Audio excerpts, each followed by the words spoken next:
Bueno, vamos a comenzar con la unidad 3.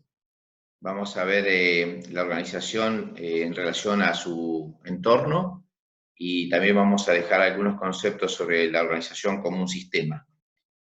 Esta unidad 3 en realidad lo que intenta es empezar a focalizar la organización en un contexto, es decir, dónde trabaja, dónde se ubica, con quiénes se relaciona. Y así como vimos en la unidad 1 la figura del administrador, el proceso administrativo, y en la unidad 2 vimos las organizaciones y sus características, hoy vamos a vincular a estas con su entorno y vamos a ver por qué el entorno influye en la organización y viceversa, aunque las presiones muchas veces son distintas, el entorno presiona más a la organización que lo que la organización lo hace con el entorno, pero bueno, de a poquito vamos a ir incorporando algunos conocimientos que después nos van a servir para practicar. Uno de los grandes motivos para hacer un análisis de por qué las organizaciones crecen y por qué la economía apunta a un desarrollo es justamente por, digamos, el efecto del entorno. En la década ya del 70, en el mundo empezó a generarse un crecimiento mucho mayor a lo que se venía haciendo en las economías, y a partir de de la década del 90 concretamente, la globalización se hace mucho más presente a través de las tecnologías de comunicación y a través de todas las transformaciones que ocurrieron en el mundo justamente desde el punto de vista geopolítico. Tenemos que tratar de incorporar a nuestra disciplina, que es la administración, y como todos ustedes saben, siempre tenemos que apuntar a encontrar la eficacia y la eficiencia de las mismas por medio de sus gerentes o de sus administradores, y este es el desafío que tienen los que conducen, ¿eh?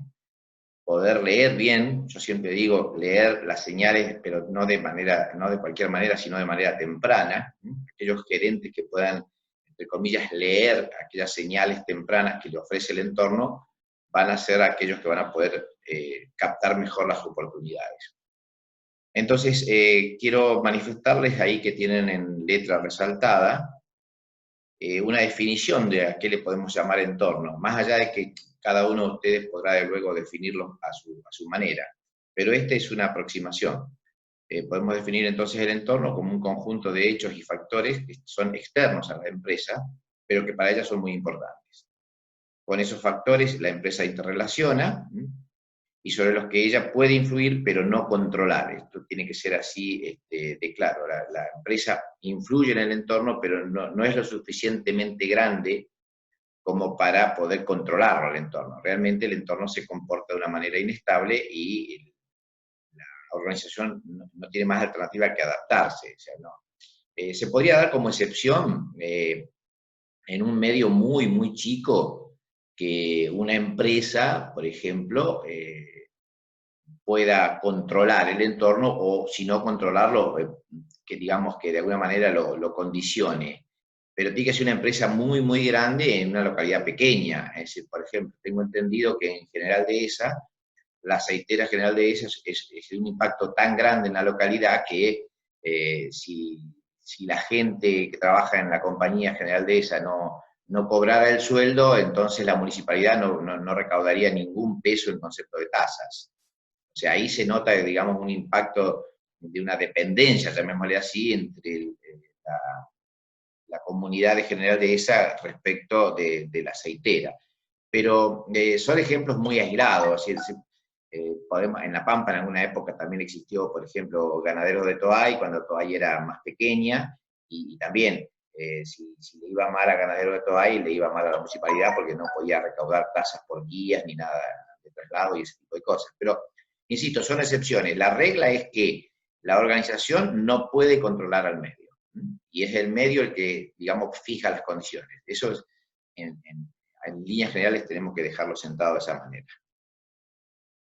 Entonces el entorno juega su rol, se interrelaciona con la empresa y ofrece a la misma dos tipos de variables. Algunas las llamamos oportunidades, o sea, el entorno de alguna manera me ofrece un panorama para exportar, el entorno me ofrece una situación legal, tributaria o cultural favorable, entonces la empresa la aprovecha. O todo lo contrario, el entorno se torna amenazante por una mayor presión tributaria, por una legislación que le es adversa, o una situación económica mundial y o nacional que le repercute de manera negativa. Entonces, bueno, el entorno ofrece dos cosas, amenazas y oportunidades. Estará en la destreza y la habilidad del administrador poder disminuir las primeras y aprovechar muy bien las oportunidades. Entonces, bueno, fundamentalmente la empresa tiene que estar muy atenta a cuáles son los cambios internos que se pueden dar para poder adaptarse de mejor manera a los cambios externos o llamados del medio ambiente. Entonces, a grandes rasgos podemos medir lo que, o empezar a analizar lo que ocurre en el entorno con dos grandes subconjuntos. Recuerden que el entorno siempre está por fuera de la empresa. Y ese por fuera del entorno lo podemos dividir en dos grandes partes. Un entorno general, llamémosle más lejano respecto de la empresa, pero que la impacta sin duda, lo que pasa es que el impacto es más indirecto, y son factores que tienen que ver con una economía en general, con una situación global, y que viene generalmente de afuera hacia adentro. Y tiene capacidad de influencia, pero ya te digo, es directa, digamos. En este caso podríamos nombrar factores como la globalización, la tecnología, esta pandemia que estamos viendo ahora del coronavirus, son situaciones del entorno general que pueden afectar a las empresas. Pero hay otro entorno, el entorno más cercano a la empresa, el que le impacta de una manera directa. Y esto tiene que ver con sus clientes, sus proveedores, el sindicato, todos los que están mucho más cerca de la empresa en la vida diaria, digamos, con los cuales se relaciona casi a diario. Entonces, ahora vamos a intercalar un poquito, para después seguir con el entorno y su relación con la empresa, pero vamos a intercalar un concepto que tiene que ver con que consideramos a una empresa un sistema, y dentro de la clasificación de los sistemas como un sistema abierto. Es decir, para distinguir aquellos sistemas abiertos y cerrados, la teoría habla siempre de cuál es el grado de apertura, cuál es el grado de permeabilidad que hay entre la empresa, o entre la organización, mejor dicho, y su medio ambiente o entorno. Si esa relación es bastante permeable, estamos en presencia de sistemas abiertos. En cambio, si la relación entre el entorno y la organización es casi cero o tirando a nula, entonces estamos hablando de sistemas cerrados. Eso lo vamos a ver quizás más en detalle cuando hablemos específicamente de sistemas, pero hoy por hoy nos quedamos con una definición de que las empresas son sistemas abiertos. ¿Cómo vamos a definir a los sistemas? Una definición simple para que nos acordemos todos es que sistema es un conjunto interrelacionado y complejo. Un conjunto de elementos dinámicamente relacionados, o sea, todos los elementos del sistema se relacionan, y la propiedad es que cuando un elemento del sistema cambia, eso produce cambios en el resto de los elementos del sistema, por eso estamos en presencia de un conjunto de elementos que permanentemente están cambiando. Y eso es lo que le dan energía al sistema y que permiten su adaptación respecto al entorno. Entonces, los sistemas abiertos son los que intercambian materia y energía de manera regular con el medio ambiente. Por ejemplo, la universidad, una empresa, un club deportivo, un hospital, son todos ejemplos de organizaciones que son sistemas abiertos, que están permanentemente intercambiando intervenciones de energía y materia o información respecto del objetivo que quieren alcanzar. La empresa, entonces, ustedes recordarán que podría ser definida también como un sistema sociotécnico, es decir, por un lado la parte de socio viene del conjunto de elementos humanos que tiene la empresa, y técnico porque de alguna manera la tecnología, la forma de trabajar, se incorpora a la mano de obra del hombre, y con esto la empresa forma, digamos, un conjunto sociotécnico.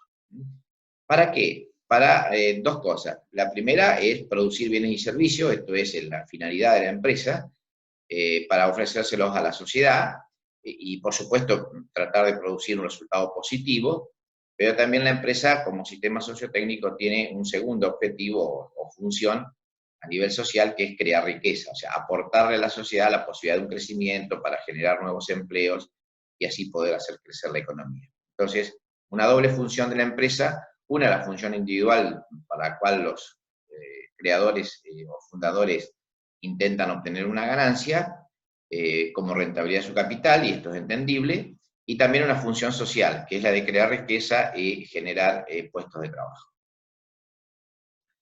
El enfoque de sistemas aplicado acá, en este caso, en la unidad 3, lo que nos viene a traer como explicación es que hay que pensar que la organización es un sistema único y que está compuesto por partes que se relacionan. Es decir, pero todos los sistemas son, mejor dicho, parte de otros suprasistemas. O sea, los sistemas tienen jerarquías. De la misma manera que en el concepto de organización vimos el concepto de jerarquías, y un departamento depende de otro, y ese departamento depende de una gerencia, y así sucesivamente.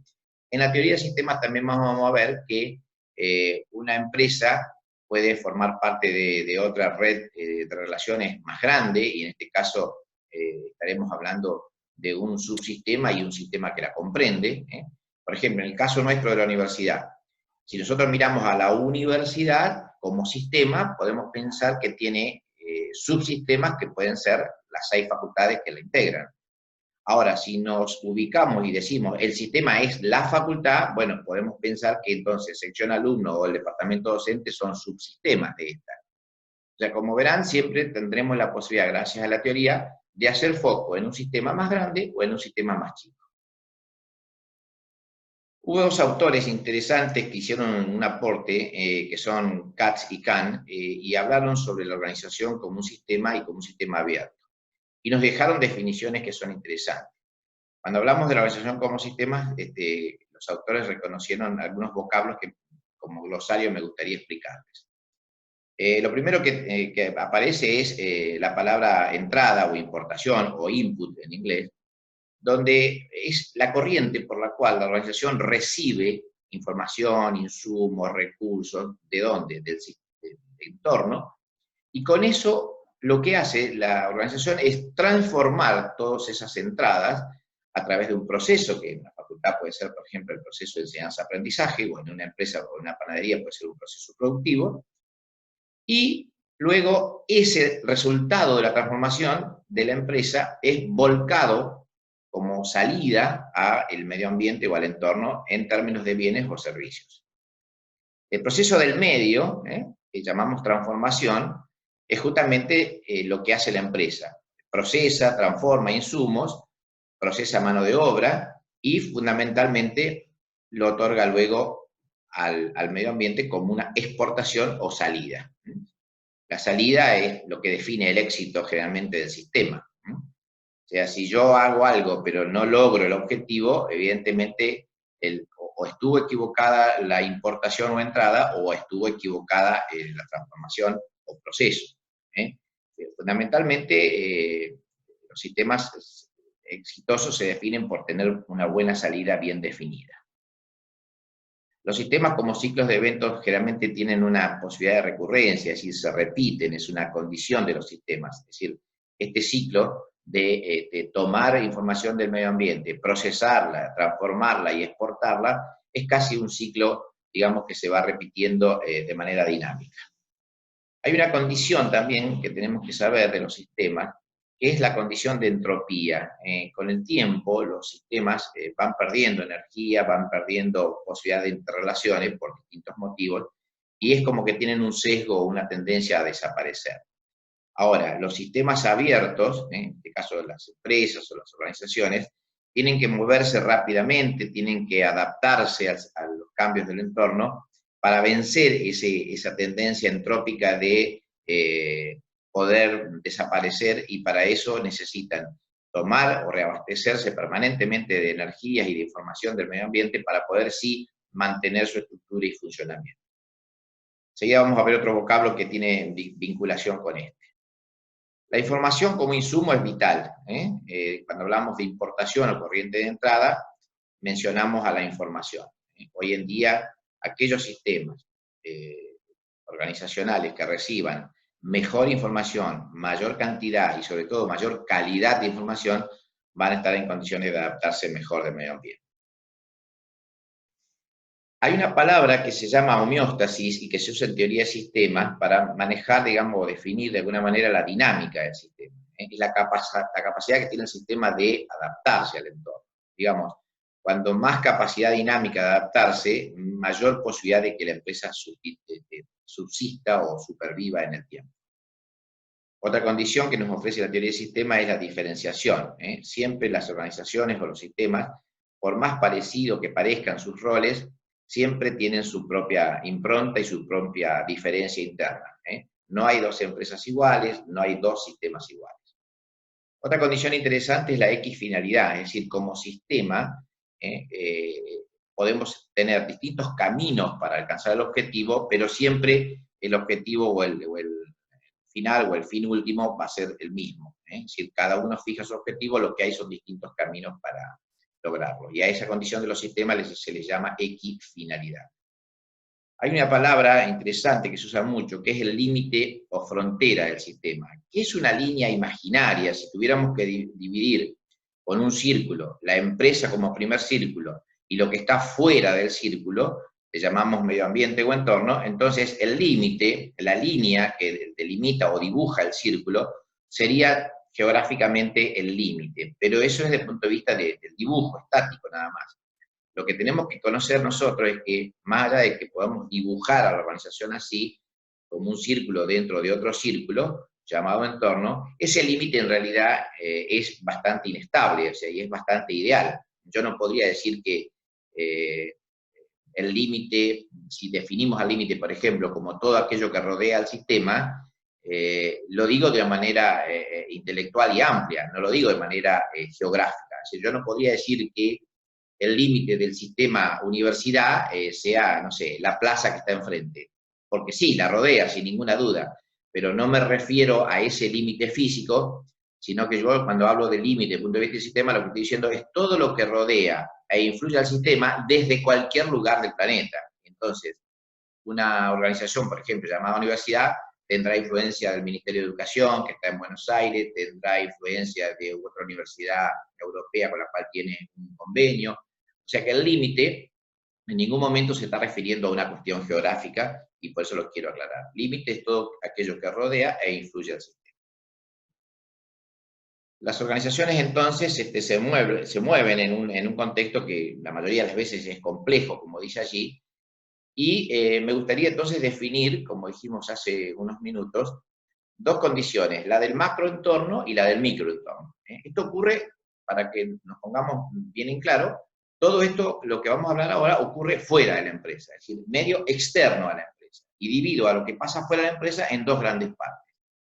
Primero el macroentorno, que eran aquellas variables que en principio eran más lejanas, pero que también influenciaban de manera, aunque sea indirecta, en la empresa. Me refiero a las condiciones legales, políticas, económicas, tecnológicas, sociales, culturales, demográficas, es una serie de condiciones que después en la práctica lo van a poder ejemplificar bien, y un microentorno, que es, digamos, el entorno o el medio que rodea la organización mucho más directo, el cotidiano, el de todos los días.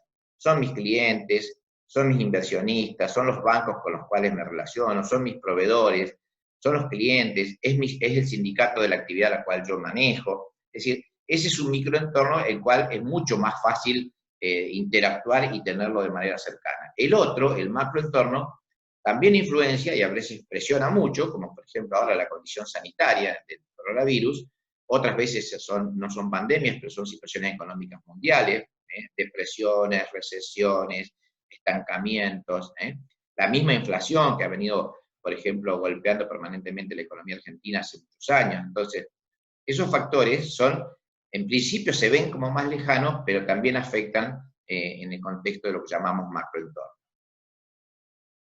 Y después tenemos lo que ocurre adentro de la empresa, y a esto le llamamos medio interno o generalmente cultura interior, forma de trabajar interna o como le quieran llamar.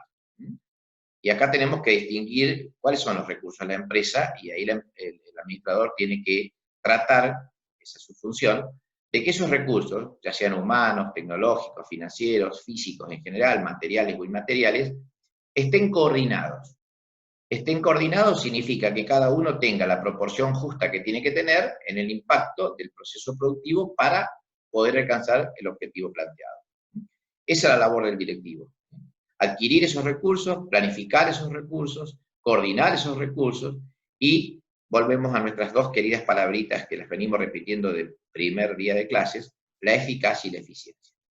Necesitamos esa combinación de recursos, no de cualquier manera, sino de una manera eficaz y eficiente. ¿Por qué? Y por una verdad y una realidad incontrastable. Los recursos organizacionales no son inextensos e inacabables, todo lo contrario. Los recursos organizacionales son escasos. Entonces, de ahí la prioridad, de ahí la necesidad de poder tener los recursos considerados indispensables, porque de lo contrario, las empresas, si no tienen los recursos ni la coordinación suficiente, van a tener que empezar a dar ventajas respecto de la competencia. Vamos a echar un pantallazo muy por arriba respecto de lo que es el medio interno de que hablamos. Hablamos, por ejemplo, de recursos financieros. Es todo el dinero que necesita la empresa para poder subsistir, para poder pagar sueldo, para poder comprar la mercadería. Bueno, luego que hace eso, generalmente termina ganando, teniendo un diferencial financiero. Algunos le llaman retorno de la inversión, ganancia, resultado, como fuere. Y con ese dinero la empresa, si no lo retira, obviamente, a los accionistas, lo que termina haciendo es reinvirtiéndolo en la empresa, y esa es una forma interesante de financiarse y crecer.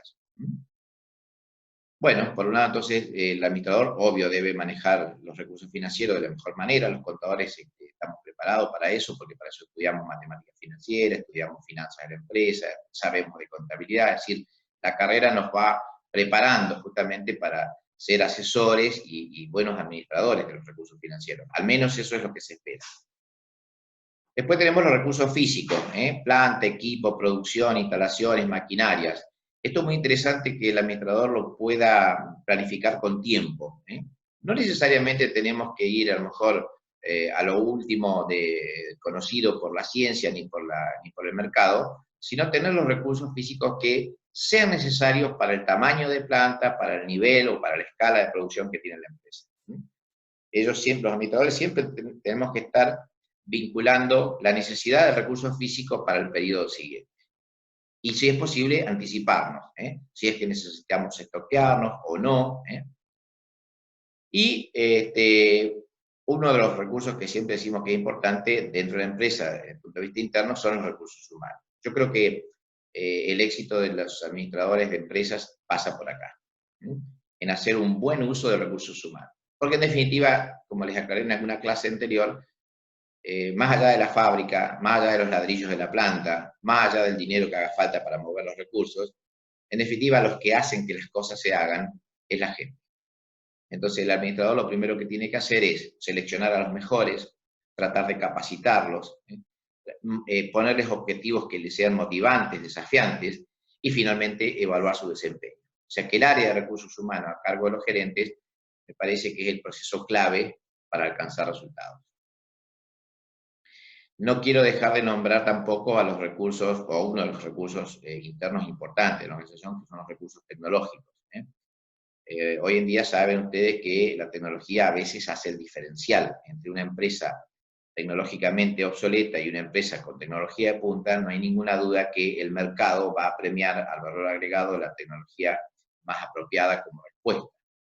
De todas maneras, esto no quiere decir que, por ejemplo, una pequeña empresa tenga que sí o sí tratar de incorporar a un riesgo de tener problemas financieros buscando de manera demasiado exagerada una tecnología de punta.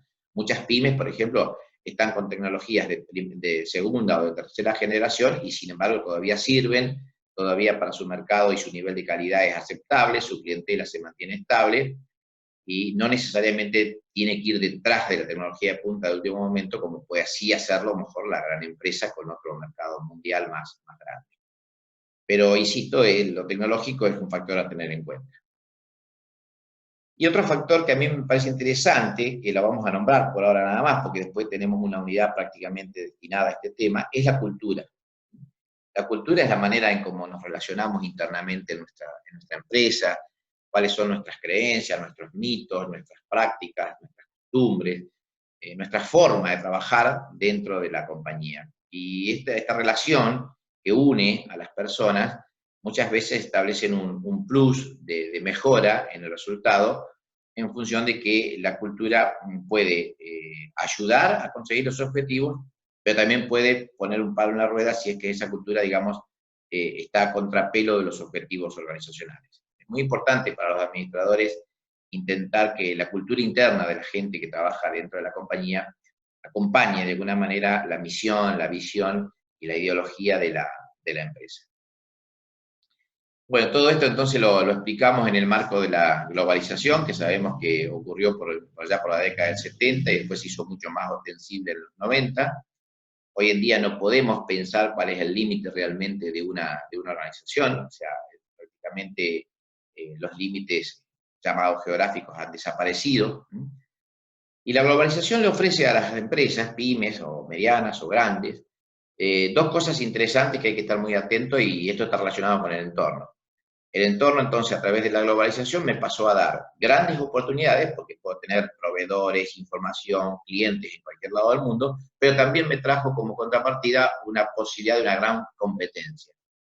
Yo me acuerdo que hace montones de años decíamos, por ejemplo, para dar una cifra, 20, 25 años atrás, quizás más, decíamos, una pyme en Santa Rosa, o una pyme en General Pico, decíamos, no, pero ¿qué va a llegar acá la globalización? Si acá nos conocemos todos, no va a venir nadie de afuera a instalarse. Y resulta que cuando quisimos acordar, el vecino vendía cables de cobre chilenos, el vecino había traído productos de China y Taiwán, y cuando quisimos acordar, ya los productos dejaron de ser locales y el mundo pasó a globalizarse.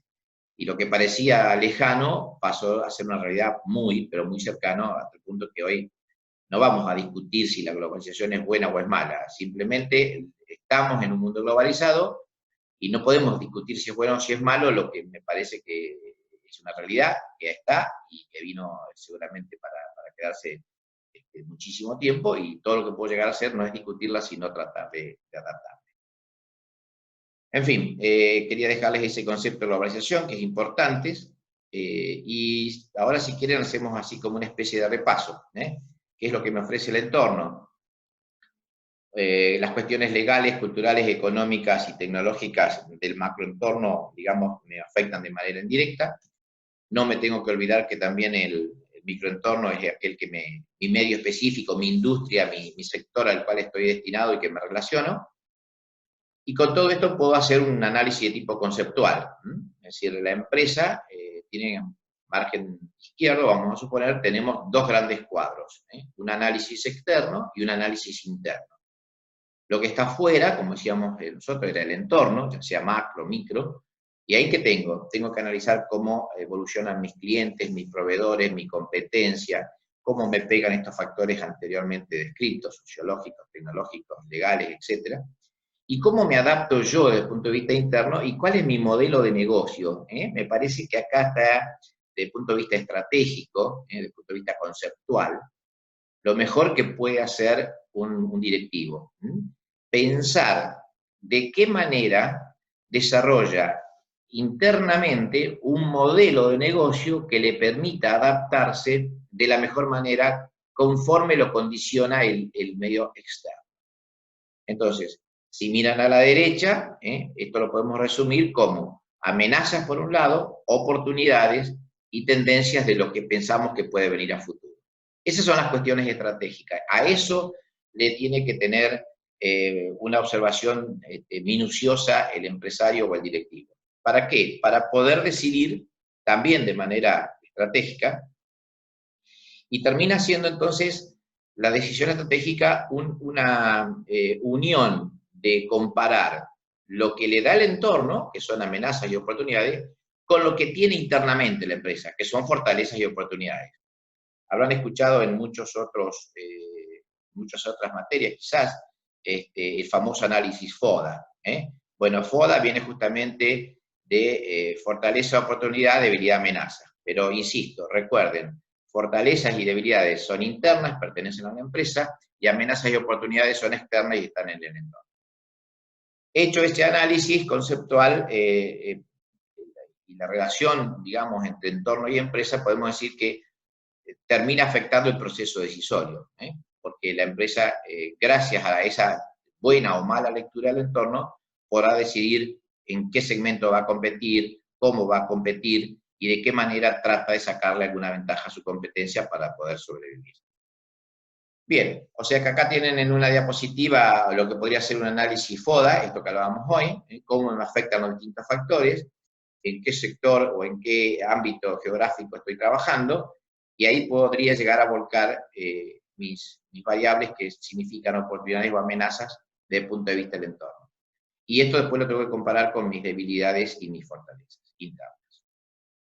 Bueno, esto es más o menos de lo mismo, esto por ahora no lo vamos a profundizar, fue un modelo que estableció Michael Porter, que es, digamos, uno de los primeros autores que habló de estrategia, y él planteaba que lo importante para conocer la competitividad o la fortaleza o la amenaza que me trae el medio ambiente era ver esto de quiénes compiten conmigo, quiénes son mis clientes, qué poder tienen los proveedores, qué posibilidades hay de que aparezcan productos sustitutos, y todo eso, dice, me iba a definir la intensidad que tiene la competencia, o si era un sector que podía llegar a interesarme y podía ser atractivo para invertir e ingresar.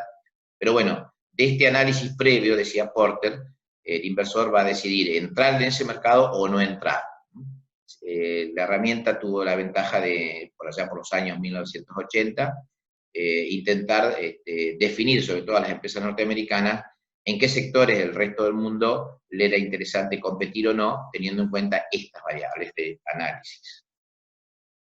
Bueno, el entorno entonces es, como les decía, dividido en dos partes, macro y microambiente, esto no cambia nada.